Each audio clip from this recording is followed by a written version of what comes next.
La normalització lingüística, aquella normalització aplicada als anys 80, per tant, va servir perquè filles i fills de les classes populars castellanoparlants aprenguéssim la llengua del país, que ens veia créixer, i sobretot perquè ens permetia, ens ha permès entrar al món laboral, al món polític, al món social i al món cultural en igualtat d'oportunitats respecte dels fills i filles catalanoparlants d'origen.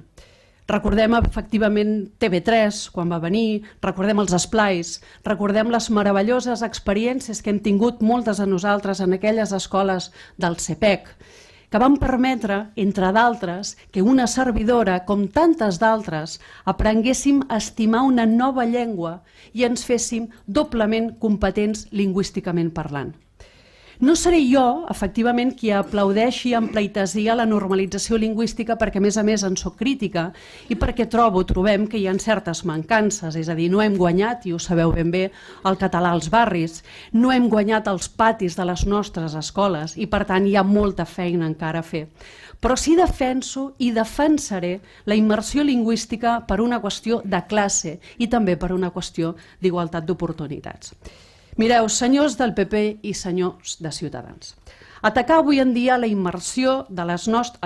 lingüística a les nostres escoles és atacar directament l'accés a la llengua d'aquest país a les classes nouvingudes, que a més són, i ho sabeu, les classes més desafavorides. Atacar avui en dia la immersió lingüística és l'enèsim intent d'aplicar l'apartheid lingüístic contra una comunitat que no té el català com a llengua pròpia i que suposa excloure d'aquest col·lectiu d'un marc de relacions igualitàries i de mateixes oportunitats. I a més, vosaltres també ho sabeu, perquè recentment ha esclatat el debat públic, i ha sortit un informe en el qual apunta aquest millor coneixement del castellà dels alumnes i dels estudiants que tenim a Catalunya amb un nivell, amb un coneixement superior del castellà a la mitjana de l'estat espanyol. Per tant, saben que la justificació lingüística per imposar més hores de castellà a les nostres escoles no en té